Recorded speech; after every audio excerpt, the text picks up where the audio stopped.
लेकिन कृष्ण इतने संकोची हैं कि उन्होंने बलराम को बताया भी नहीं कि ऐसा वैसा हुआ है। और ब्रह्म मुहूर्त में ही ब्राह्मण को लेकर अकेले द्वारिका से चल दिए कौंडिन्यपुर के लिए, विदर्भ की राजधानी के लिए। कृष्ण नहीं आए, सभा में प्रतीक्षा हो रही थी। तो ढूंढते हुए जब बलराम गए तो उन्हें वो चिट्ठी मिल गई। तब उन्होंने लौट करके सुधर्मा सभा के सब राजाओं को बताया कि वो अकेला चला गया है, जहां सारे असुर राजा इकट्ठे हैं, एकत्र हैं। इसलिए सब लोग अपनी सेनाओं के साथ, तीव्र अश्वारोहियों के साथ जल्दी से उसका पीछा करो, और सेनाएं पीछे चल दे। जब कृष्ण कौंडिन्यपुर के बाहर ही पहुंचे थे तो उन्होंने ब्राह्मण को वहीं उतार दिया, और वहीं पर एक दूसरे अनुचर ने उनको पत्र भी कृष्ण को दे दिया। और वहीं रुक्मी ने कृष्ण का भारी अपमान किया, कहा बिन बुलाए चले आए, तुम्हें शर्म नहीं आती, और सब कुछ कहा। तो भगवान ने हंस के कहा कि भाई तू अपनी बहन की शादी करने जा रहा है तो स्वयंवर की शोभा के लिए रिश्तेदारों को आना पड़ता है, हम तुम संबंधी हैं, फिर ऐसा क्यों कह रहे हो? बोले हम शादी वादी नहीं कर, हम कोई स्वयंवर नहीं कर रहे। तो क्या क्या कहा, तो क्या असुरों की तरह अपनी बहन को भेज रहा है? क्या नारी का सम्मान भी अब नहीं करेगा? तो वो अपशब्द बोलने लगा। भगवान हंसे और चले गए, क्योंकि उनको पत्र मिल गया था कि नारायण आप यहाँ न रुकें, आप अम्बावती चले जाएं।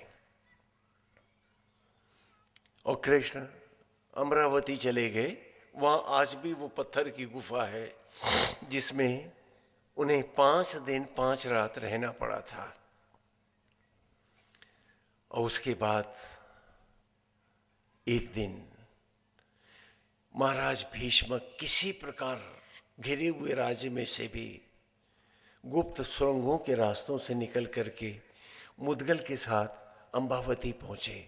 अम्बावती और अमरावती एक ही है, हाँ, भेद नहीं करना। उसका असली नाम अम्बावती है। तो उन्होंने वहां आकर कृष्ण की पूजा की, आरती की, और 5 चांदी के सिक्के उनके हाथ में रखे, हाथ में डोरी बांधी, और कहा श्री कृष्ण इसे मेरा कन्यादान समझो। वो देवी की पूजा के बहाने कौंडिन्यपुर से यहाँ अम्बावती आएगी, और मूर्ति के पीछे से ही सुरंग का रास्ता है, वहाँ से निकलकर ये बाहर आएगी। तो इसे तुम रुक्मणी को साथ ले जाना। सारा साम्राज्य घिरा हुआ है, हम में कोई जीवित बचेगा अथवा नहीं, हम कुछ नहीं जानते। प्रभु इसको ही मेरा कन्यादान समझो। नारायण स्तब्ध रह गए। बात उद्धार की थी और बात कन्यादान तक जा पहुंची।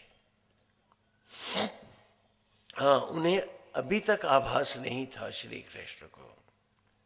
और फिर वो प्रतीक्षा करते रहे, और वहाँ ज्योतिषियों ने कहा कौंडिन्यपुर में कि ये विवाह नहीं हो सकता। यदि ये जबरदस्ती विवाह कराया गया तो 2 में 1 की मृत्यु हो जाएगी। तो जरासंध ने कहा हम बिना विवाह के उठाए लिए जा रहे हैं, क्या कर लोगे? तो महाराज भीष्मक ने कहा मैं ऐसा नहीं होने दूंगा। ब्राह्मणों से कहा कि कोई उपाय बताइए। तो कहा कि रुक्मणी अकेली माँ अम्बा के पास जाए। अभी वो वहाँ एक मंदिर बना दिया कि यहाँ से अपहरण, ये सब गलत कहानियाँ हैं। अम्बावती से अर्थात अमरावती से ही गई थी वो। वहाँ जाए और अकेले में माँ से आज्ञा ले। यदि अम्बा आज्ञा देती हैं भवानी तो विवाह हो सकता है, और ये अल्प मृत्यु का जो है ये बात नहीं रहेगी। तो कहा कि महाराज भीष्मक नहीं जाएंगे, इन्हें पहले हमारा बंदी बनना पड़ेगा, जरासंध ने कहा। और राजा को बांध दिया गया। यहाँ के सारा साम्राज्य घिर गया असुरों की सेनाओं से।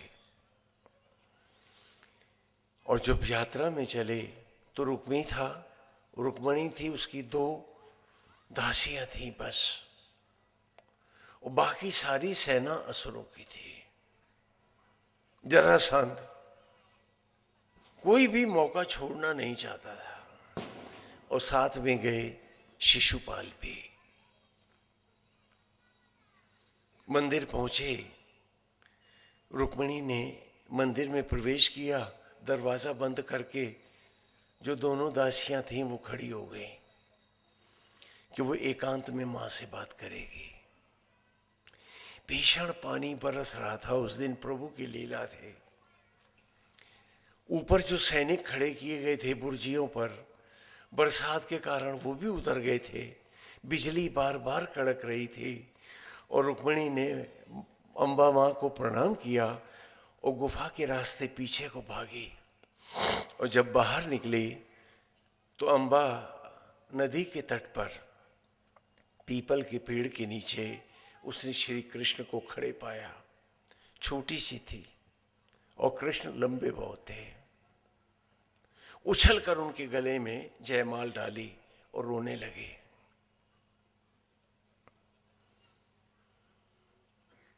भगवान ने उसे सांत्वना दिया और उन्होंने सारे पुल ध्वस्त कर दिए अम्बा नदी के रथ पार करने के बाद, और रुक्मणी को साथ लेकर वो आगे बढ़ गए।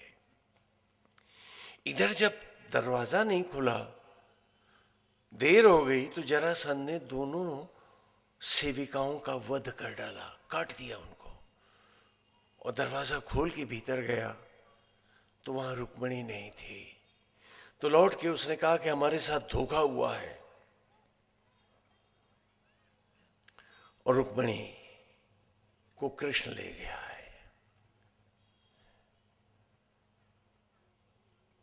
मैं सारे साम्राज्य को तहस नहस कर दूंगा, विदर्भ का नामो निशान मिटा दूंगा।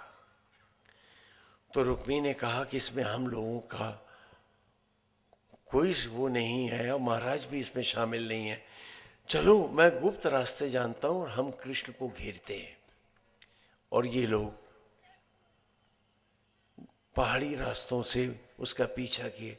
अभी बहुत से पहाड़ गायब हो चुके हैं, 6000 साल पहले की बात है।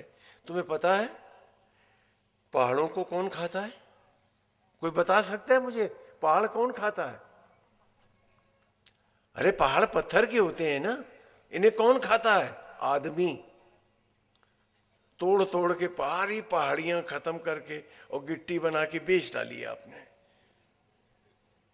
जब भी आता हूं कुछ पहाड़ियां गायब हो जाती हैं। हाँ, और ये एक मुख्यमंत्री भी पहाड़ियां तोड़ने के चक्कर में अपना मुख्यमंत्री पद खोया, जेल में भी गए। आदमी पत्थर भी खाता है, मालूम आपको? जब आदमी आदमी नहीं रहता है तो शैतान भी उसके आगे लज्जित होता है। यहाँ अमरावती से करीब 6 किलोमीटर या 6 मील आगे एक नदी है जिसका अब नाम दाढ़ी पीढ़ी है। इसी के तट पर श्री कृष्ण के रथ को शिशुपाल इस रुक्मिणी ने ललकारा। संक्षेप करेंगे नहीं तो बहुत लंबी कथा हो जाएगी। ललकारा, उसने कहा कि मेरी बहन को यहाँ रथ से उतार करके और हाथ जोड़ के यहाँ से चले जाओ। तुमने मेरी बहन का अपहरण किया है। कहा नहीं रुक्मिणी, मैंने तेरी बहन का उद्धार किया है। और दुर्भाग्य यह है कि आज भी आप लोग कहते हो रुक्मिणी हरण। अरे रुक्मिणी हरण क्यों कहते हो? सब रुक्मी के साथ हो क्या? रुक्मिणी मंगल का हो, उनका तो उद्धार हुआ था रुक्मिणी जी का। दोनों में युद्ध हुआ। कृष्ण ने उसके उसको परास करके धरती पे पटक दिया। और तभी तक नदी के उस पार से बलराम सेना लिए खड़े थे। कहा कृष्ण इसके टुकड़े कर दो। तो वासुदेव चुपचाप खड़े रहे और तब तक नदी पार करके दाऊ आगे आए। कहा इसको मारते क्यों नहीं? तो उन्होंने बहुत धीरे से कहा दाऊ कैसे मार दूं, इसकी बहन रथ में बैठी। तो हंसे बड़े जोर से, बोले तो चल राजी तो हुआ तो, है ना। तो कहा इसके पंचशिखा करो। उसी को यहाँ दाढ़ी पीढ़ी नाम पड़ा, दाढ़ी पीढ़ी कहते हैं। उसकी शिखाएं काटी। उसके बाद कृष्ण को लगा कि अभी पंचशिखा करके भी छोड़ा तो पीछे बलराम मार डालेगा इसे। तो कहने लगे दाऊ महाराज तो फंसे हुए हैं, जरासंध ने घेर रखा है सारे साम्राज्य को, आप कहो तो इसको लेता जाऊं रुक्मी को, बड़ा भाई भी तो कन्यादान कर सकता है। तो बोले ठीक है। तो उन्होंने रथ के खंबे के साथ रुक्मी को बांधा और कृष्ण उसको लेके चले गए। और फिर बलराम की सेनाएं जब पीछे पहुंची तो जरासंध को लगा कि अब युद्ध करना उचित नहीं होगा और वो इस साम्राज्य को छोड़ के वो वहीं से चला गया मगध को। और उसने सेनापतियों से कहा कि वहाँ से घेरा हटाकर सेनाएं वापस आ जाए मगध राज की। लेकिन उसके मन में कसक थी और फिर उसने सारे साम्राज्य को नेस्तनाबूद किया था।